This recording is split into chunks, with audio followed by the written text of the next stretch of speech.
Okay, so this is our last type of solving equations. We are solving literal equations. Okay, so you might be thinking, what is a literal equation? And it is an equation in which known quantities are expressed in letters or variables. And what that really means is that there is more than one variable.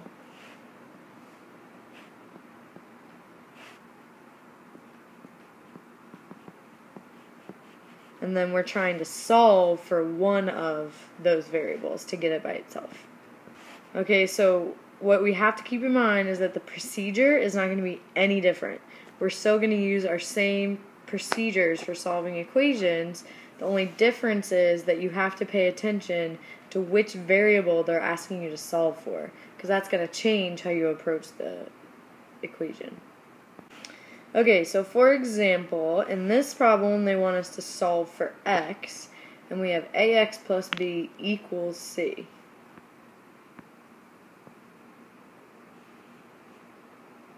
So if it helps, you can sort of box in the one that you're trying to solve for, or the one that you're trying to get by itself. So just like when we're solving equations, we have to sort of unwrap the present before we can open the box. So I still have to move the b over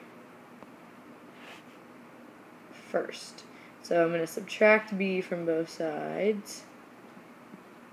Okay, and this is where it gets different. So I can't actually subtract b from c.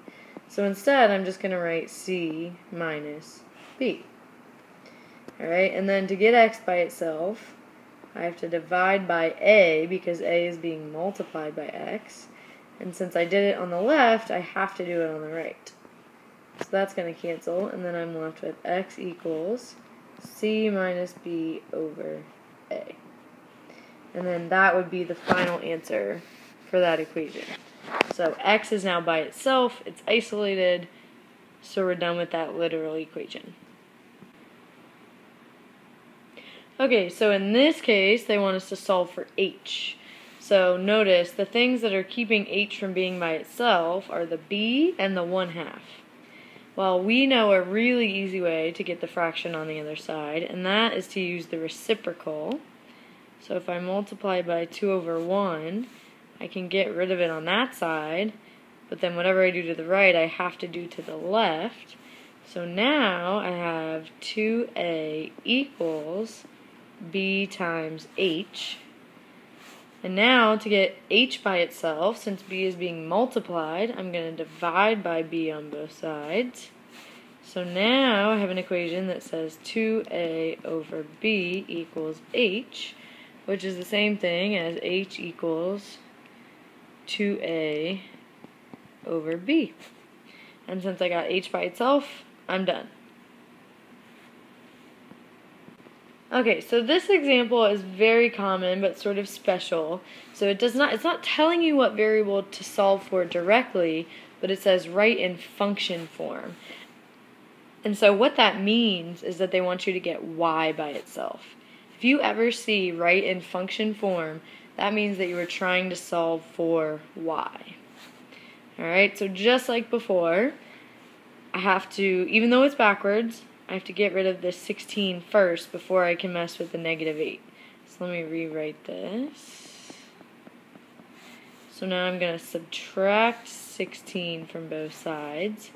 Now be very careful because 4x and 16 are not like terms. So I can't combine them, so I just have to write this as 4x minus 16. And now, to get y by itself, I'm going to divide by -8, and so I'm going to divide every term on the right by -8. And I like to write it separately just so I don't forget anything. So now I have y equals 4 over -8 becomes -1/2 x, and then -16 divided by -8 becomes plus 2. Alright, another way you could write that would be y equals x over 2, or negative x over 2, I'm sorry, negative x over 2 plus 2.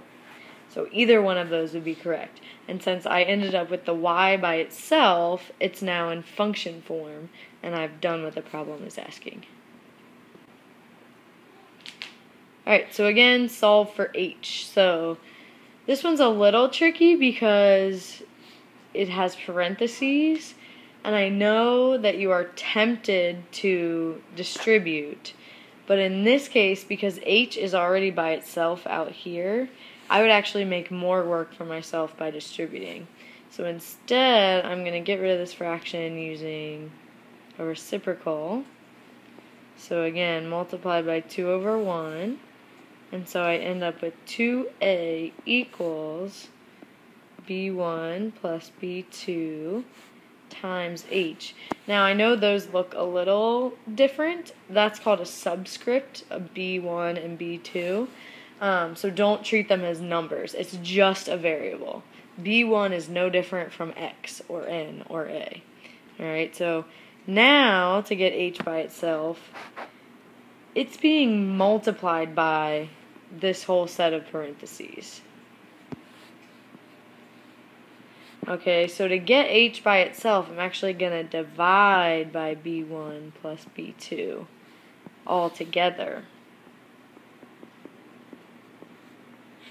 Alright, but now, if you look, I have h by itself.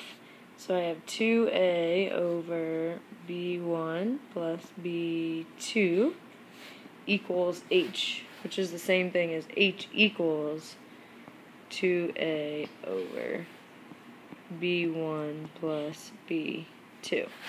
So now that h is totally by itself, that is my final answer. And that's it for this section.